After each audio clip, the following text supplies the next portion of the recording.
នេះគឺជាដំណើរកំសាន្តទៅស្ទូចត្រីជាលើកទី2របស់ខ្ញុំជាមួយនឹងបងវាផាប់ឬបងស្មៃហើយគោលដៅរបស់ខ្ញុំថ្ងៃនេះគឺធំខ្លាំងមែនតើគឺធ្វើយ៉ាងណាយកទៅពោដែលមានទម្ងន់1គីឡូ2គីឡូមកផ្ទះវិញឲ្យបានចង់ដឹងតើខ្ញុំអាចសម្រេចគោលដៅនេះបានដែរឬទេបាទខ្ញុំស្ទូចយ៉ាងនេះតើខ្ញុំអាចធ្វើវាបានដោយរបៀបណាកុំភ្លេចតាមដានទស្សនាវីដេអូនេះទាំងអស់គ្នា Let's go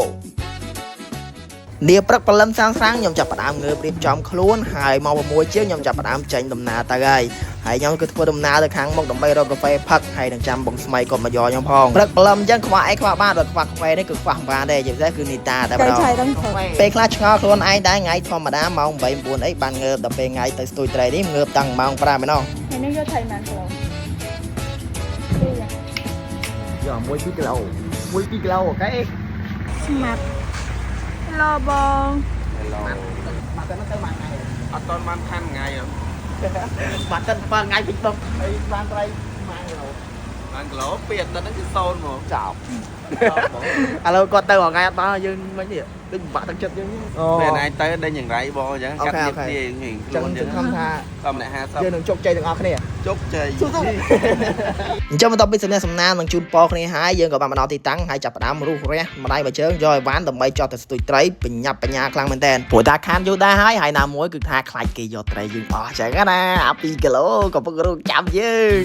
គាត់តែមកដល់កញ្ចក់ភ្លាមអត់មានចាំយូរទេរៀបចំស្ទូចរៀបចំអីដាក់ធ្វើការតឡាំកំពប់មកហើយស្ទូចដែលខ្ញុំយកលេងអានេះគឺស្ទូចដម5000ជាមួយនឹងដងប្រវែង2ម៉ែត្រ10បើសិនជាបងគាត់ចង់បានដងនេះអាចតាក់ទងទៅកាន់ Page City លើសន្ទុយបានបន្ទាប់ពីរៀបចំដងរៀបចំនុយផ្លែអីហើយអស់យើងក៏មិនភ្លេចដែរជាមួយនឹង UV ការពារកម្ដៅថ្ងៃបបងបេឡាយើងធ្វើការលាបមុនចេញទៅលេងទៅដើម្បីកុំឲ្យខ្លាចមុខអញ្ចឹងណាបងប្អូនទាំងអស់គ្នាទោះបីយើងមកលេងស្ទូចត្រីមែនប៉ុន្តែយើងគិតសម្រស់ជាកត្តាចម្បងហើយ UV នេះគឺស្រួលលាបខ្លាំងមែនតើដាក់ចូលមុខទៅគឺវាចូលមុខអស់តែម្ដងហើយមើលមកមុខយើងឡើង smooth គីឡូអា glass skin អីគេណានោះហ្មងណានិយាយទៅខ្ញុំពីមុនទៅណាតំណែងតែចេះលាបអីទេតែតាំងពីចេះលាបបងបេឡាមកនិយាយថាជាប់ចិត្តដល់អារម្មណ៍តែម្ដងអញ្ចឹងតោះឥឡូវនេះយើងរួចរាល់ហើយចាប់ផ្ដើមប្រតិបត្តិការហើយក៏ចាប់ផ្ដើមភ្លាមបងស្មីនោះបើកឆាកមួយមុនគេទៅមកចូលពោលអំប៉ុណ្ណាហើយបងប្អូនទាំងគ្នាអូយនិយាយថា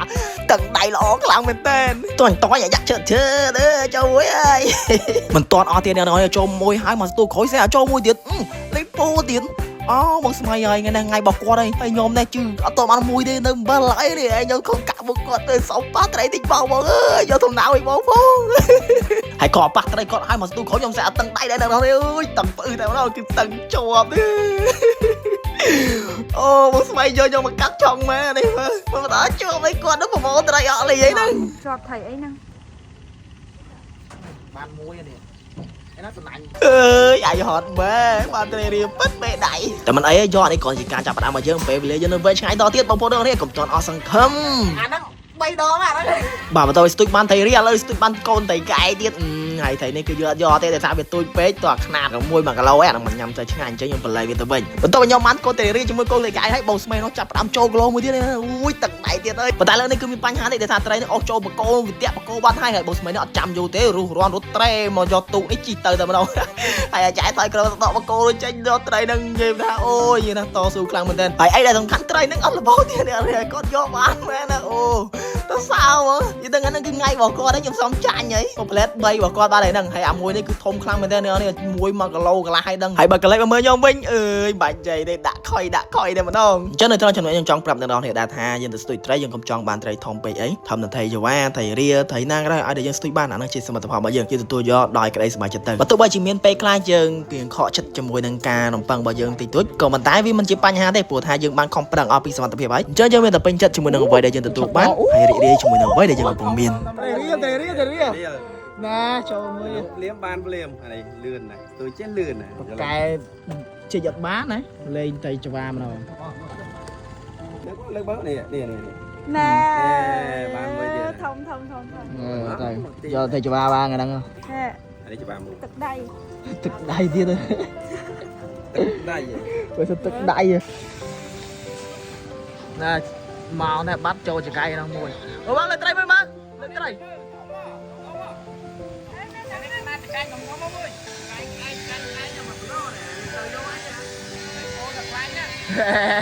ខ្លាំងបាទអត់បានពោលមកឆ្លាំងគេប៉ុណ្ណឹងគាត់ប៉ុនកដៃហីចូលឆ្លាំងឯណាត្រីទី2អែមឥឡូវបាននេះមួយទៀតសុបួប្រឡោះឆ្លាំងមកទៅណាគ្នា ស៊ីយកហ្មងណាមិនធម្មតាប្រយ័ត្នอย่าไปខាំមិនថ្មិញ អាឡែតាអញមានដឹងទេយើងស្ទូចត្រីមិនមែនចង់បានត្រីទេយើងគ្រាន់តែចង់សប្បាយក្នុងការស្ទូចត្រីតែមិនចង់បានត្រីយើងអង្គុយស្ទូចត្រីតែចិត្តយើងគិតដល់រឿងផ្សេងទេ